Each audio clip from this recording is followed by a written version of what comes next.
آج کی یہ مبارک مجلس جس میں ہماری گفتگو کا محور صرف 5 چیزیں ہوں گی، اور میں انشاءاللہ آپ سے گنتی کے 12 منٹ چاہوں گا کہ سکون کیسے مل سکتا ہے۔ سب سے پہلا سکون کا راستہ، نکاح کرتے وقت بنیاد دین ہو تو پھر سکون ہی سکون ہے۔ رسول اللہ صلی اللہ علیہ وسلم کا فرمان ہے، لِيَتَّخِذَ أَحَدُكُمْ قَلْبًا شَاكِرًا وَلِسَانًا ذَاكِرًا وَزَوْجَةً مُؤْمِنَةً تُعِينُهُ عَلَى آخِرَتِهِ۔ اگر کسی کو پرسکون زندگی چاہیے تو اس کو چاہیے کہ دل ایسا بنائے جو اللہ کا شکر کرنے والا ہو، زبان ایسی بنائے جو ذکر کرنے والی ہو، اور ایسی نیک عورت کی تلاش کرے جو آخرت کے معاملے میں اس کی معاون بن جائے۔ رسول اللہ صلی اللہ علیہ وسلم نے اس لیے فرمایا، اذا اتاکم من ترضون دینہ وخلقہ فزوجوا۔ جب تمہارے پاس کوئی ایسے انسان کا، ایسے مسلمان کا پیغام آئے جس کا دین تمہیں پسند ہے، جس کا اخلاق تمہیں پسند ہے، تو تم اپنی بیٹی کا نکاح اس کے ساتھ کر دو۔ اور تیسری روایت کے الفاظ ہیں، الدنیا کلها متاع وخیر متاع الدنیا المرأة الصالحة۔ یہ دنیا ساری کی ساری مال و متاع ہے، لیکن کائنات کی سب سے قیمتی متاع نیک عورت ہے۔ تو سکون کا پہلا راستہ، اگر زندگی میں سکون چاہیے تو اپنی شادی، نکاح کی بنیاد دین اور اخلاق کو بنائیے۔ سکون کا دوسرا راستہ، مرد کو چاہیے کہ جب شادی ہو جائے تو اپنے گھر میں نیکی کا ماحول پیدا کرے، ذکر، قرآن مجید کی تلاوت، عبادت کی پابندی، حسن اخلاق کے رویوں کو عام کرے۔ سید المرسلین اکیلے تہجد نہیں پڑھتے تھے، بلکہ جب وہ بیدار ہوتے تو آپ آواز دیتے، قومی یا عائشہ، قومی یا عائشہ فاوتری، عائشہ تم بھی اٹھو اور تہجد پڑھو۔ تو مرد کو چاہیے نیکی میں اپنی گھر والی کو ساتھ ساتھ لے کے چلے، اکیلے نہیں، اکٹھے جنت جانے کی پلاننگ کرے۔ اس کے مقابلے میں عورت کو چاہیے کہ وہ اطاعت میں کوئی کمی نہ کرے۔ رسول اللہ صلی اللہ علیہ وسلم نے فرمایا، اذا صلت المرأة خمسها وصامت شهرها وأطاعت زوجها وحفظته في نفسها وماله قيل لها ادخل الجنة من أي باب شئت۔ جو عورت 5 نمازوں کی پابند بن جائے، رمضان کے روزے رکھنے والی ہو، خامد کی اطاعت کرنے والی ہو، بچوں کی اچھی تربیت اور اپنی عزت کی حفاظت اور اپنے خامد کے مال کی حفاظت کرنے والی ہو، قیامت کا دن ہوگا، اللہ رب العزت فرمائیں گے، جس دروازے سے چاہتی ہو جنت کے 8 دروازے کھلے ہیں، جنت چلی جاؤ۔ سکون کا دوسرا طریقہ، مرد کو اپنے گھر میں دینی ماحول میں اپنی بیوی کو ساتھ ساتھ لے کے چلنا ہے، اور عورت کو اطاعت میں کمی نہیں کرنی۔ سکون کا تیسرا راستہ، مرد کو چاہیے کہ اللہ کے دیے ہوئے مال میں سے گھر والی کی جائز ضروریات کو پورا کرنے میں خوشی محسوس کرے، عبادت سمجھے، سعادت سمجھے، کیونکہ رسول اللہ صلی اللہ علیہ وسلم نے فرمایا، ما اطعمت زوجتك فهو لك صدقہ وما أطعمت خادمك فهو لك صدقة وما أطعمت ولدك فهو لك صدقة وما أطعمت نفسك فهو لك صدقة. میرے صحابی، تم اپنی بیوی پہ خرچ جو کرتے ہو، اپنی اولاد کی پرورش پہ خرچ کرتے ہو، اپنے خادم پہ خرچ کرتے ہو یا اپنے اوپر خرچ کرتے ہو، اگر نیت یہ ہے میرا رب راضی ہو، میں قیامت کے دن سرخرو ہو جاؤں، یہ کروڑوں روپے بھی ان 4 مدات میں آپ نے خرچ کیے، قیامت کا دن ہوگا یہ سارے کا سارا مال تمہارے نام اعمال میں بطور صدقہ لکھا ہوگا. عورت کو اس کے مقابلے میں چاہیے کہ خدمت میں کوئی کمی نہ کرے. حسین ابن محصن اپنی پھپھو سے روایت کرتے ہیں، جب وہ سید المرسلین کے پاس آئیں، آپ نے ایک سوال کیا، اذات زوج انتی؟ صحابیہ بتاؤ شادی شدہ ہو؟ قالت نعم، جی ہاں اللہ کے رسول. قال این انت منہ؟ بتاؤ خامن کی خدمت کیسے کرتی ہو؟ قالت ما آلو الا ما عجزت عنہ. اللہ کے رسول صلی اللہ علیہ وسلم، میں نے آج تک اس کی خدمت میں کمی نہیں کی، عاجز بھی آ جاؤں میں نے خدمت سے ہاتھ نہیں کھینچا. فرمایا انظری این انت منہ فانما هو جنتک ونارک.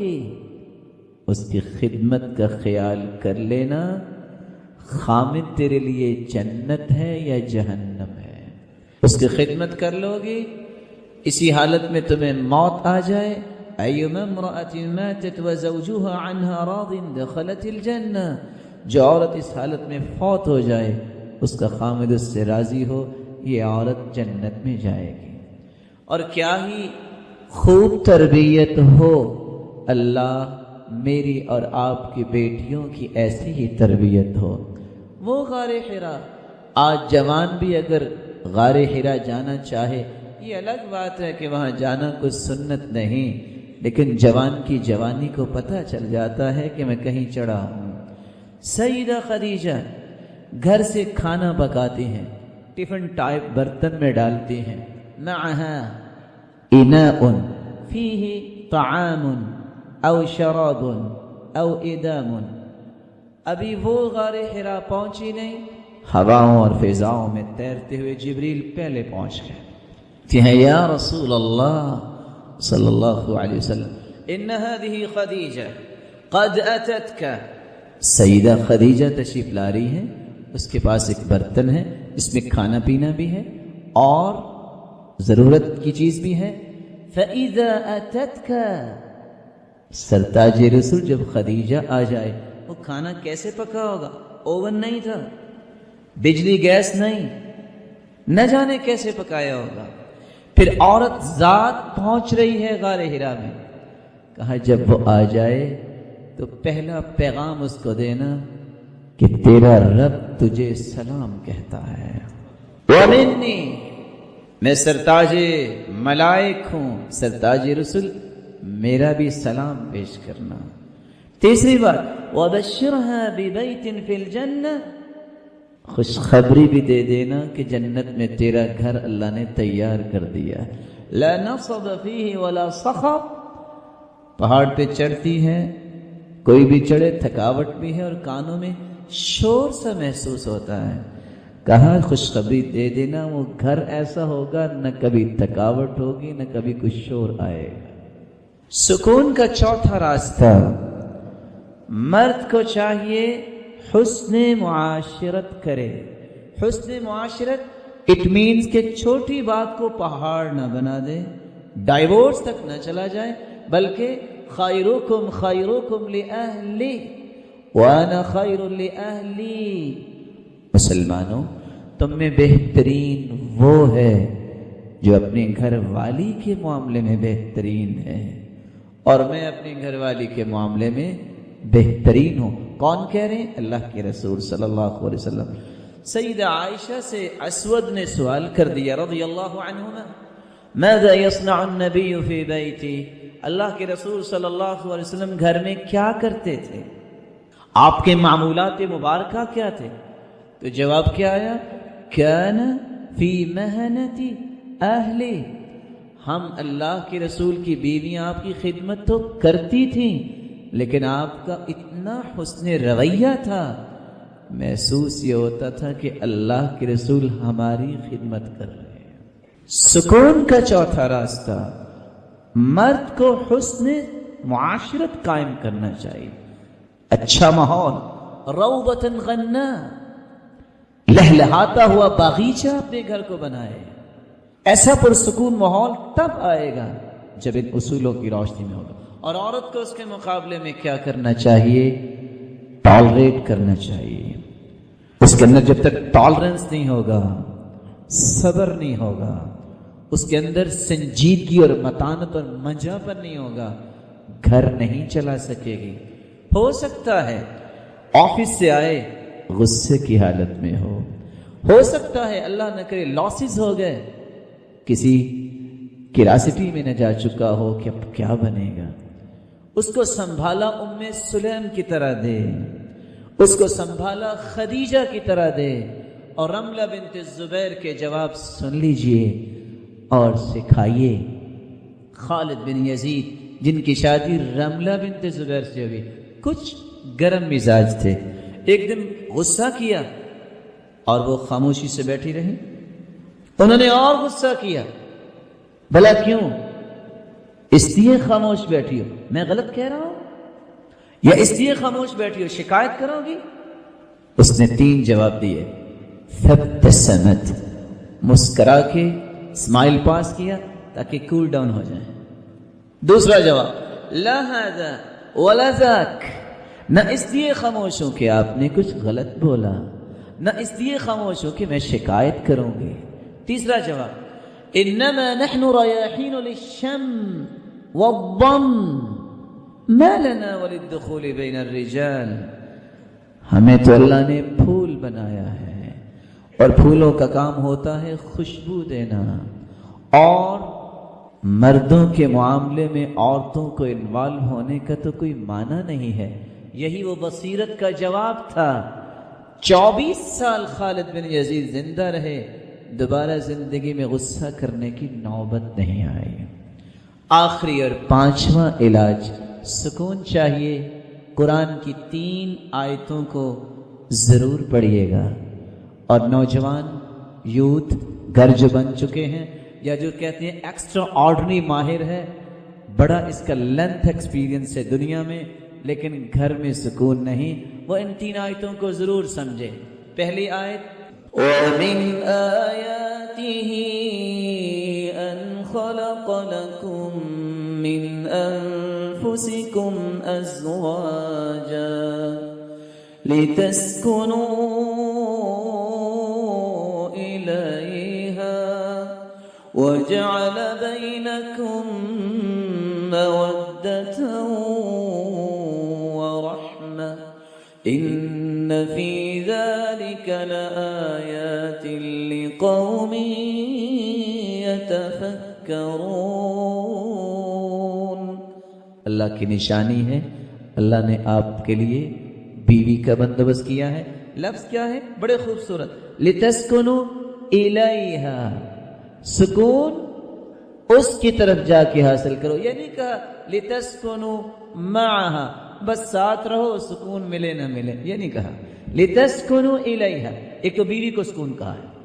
دوسرا، فَالِقُ الْإِصْبَاحِ وَجَعَلَ اللَّيْلَ سَكَنًا، دن رات کو اللہ بنانے والے ہیں، لیکن اللہ نے رات کو بھی سکون بنایا ہے، تو قرآن نے دوسرا سکون رات کو قرار دیا۔ وَاللَّهُ جَعَلَ لَكُم مِّن بُيُوتِكُمْ سَكَنًا، تیسرا سکون قرآن کہتا ہے اللہ نے تمہارے لیے گھروں کو سکون بنایا ہے۔ رات، گھر، بیوی، کامل سکون اس کو نصیب ہوگا جو رات اپنی بیوی کے ساتھ اپنے گھر میں گزارے۔ جو زیادہ ہی دانش مند بن جائے، نہیں، ہوٹلنگ بھی تو ہو سکتی، منع نہیں ہے، جو چاہے کھانے کھائے، سکون نہیں ملے گا۔